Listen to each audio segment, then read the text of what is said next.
So if you bought a Cybertruck, a Tesla Cybertruck, you might be wondering, is free supercharging worth it? Because right now the deals is you get 1 year of free supercharging.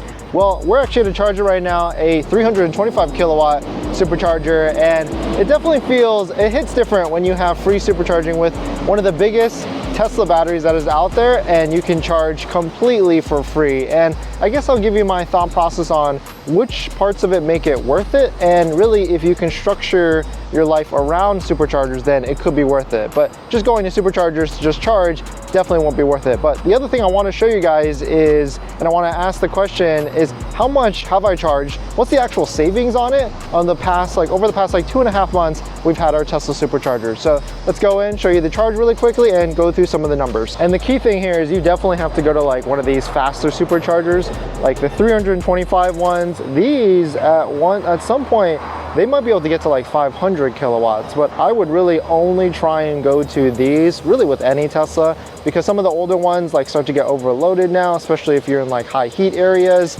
and like it can really extend your charge times if it gets overloaded or it's like completely packed or anything. So if you see this one, you can also see it in the nav. Actually, I'll just show you how to find it in the nav to see which one, what number you're looking for.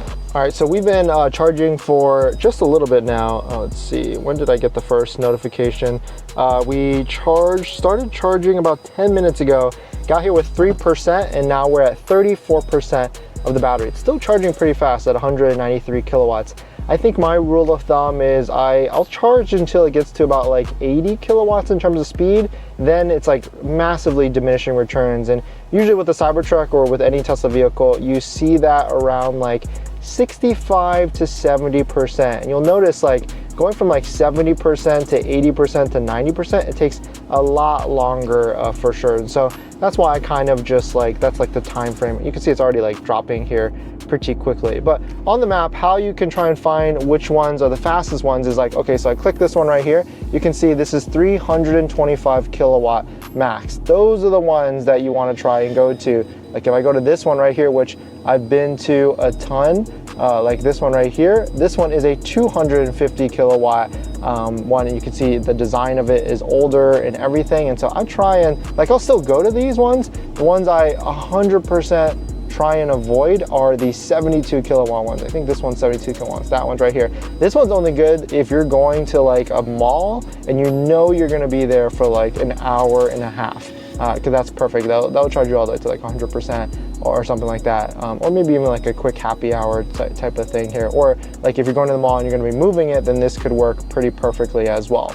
But let's get into how much supercharging or free supercharging has saved me over the past 2 months. So it's actually pretty cool. Like everything actually is in the app. Like it has a charge stat type of screen right here. I think you can't see it now.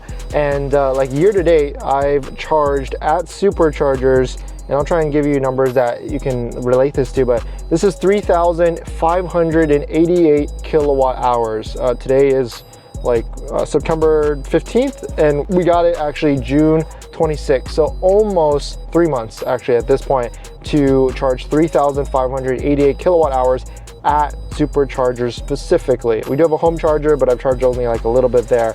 And in terms of the gas savings from this, Tesla says that's $2,223. But if you do quick math, because like right now we are at a supercharger, and like it's supposed to tell me how much this actually is per kilowatt, and I think I have to go to the charging screen to actually see that. And actually no, it doesn't even tell me here. But anyways, give or take, you're going to be paying 50 cents, maybe as low as like 30 cents per kilowatt supercharger at some of these superchargers. And so like right now, this is probably, actually, you know what? It tells you, let me show you, it actually tells you on the newer ones. So this is pretty cool because the newer ones actually tell you how much it actually is, but this one's already charging. So let's go to like this one right here. This one is not on, I think.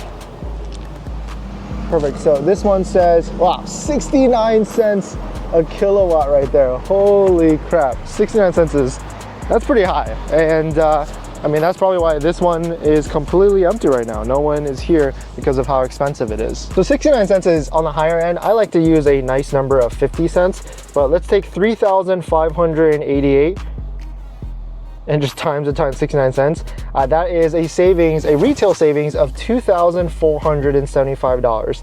Now, of course, that's not necessarily what I would say is correct, because most of them are like 0.50 cents, which is still $1,794. But really what you have to compare it to is, if you could charge at home, what is the rate of your home utility?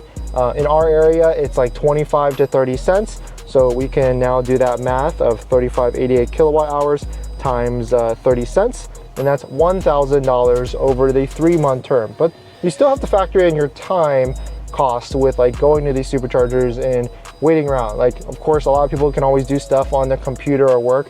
I like to try and add more combinations to it, like errands, like going to like UPS stores or CVS stores, or picking up some groceries or something like that. If you can do that plus have some time for your computer, then that can make sense, because like if I were to charge that same amount of kilowatt hours at home, it would have cost me $1,076, which, give or take, that's what, $300 a month that I'm savings, but I'm still going to these areas. But if I'm going anyways, then it could make a lot of sense. So hopefully that clears it up on like, is supercharging or free supercharging worth it? It is if you drive a lot, and if you are already going to these locations in which you can like do errands in any ways. If you aren't, then if it's like if you live in an area that doesn't have a lot of superchargers, then I probably would pass on the free supercharging, especially some of these other Teslas where it's like a small battery and it might not make sense to like spend a lot of time doing that when you can just charge at home and everything. But let us know what your thoughts on it. Let us know what you're thinking.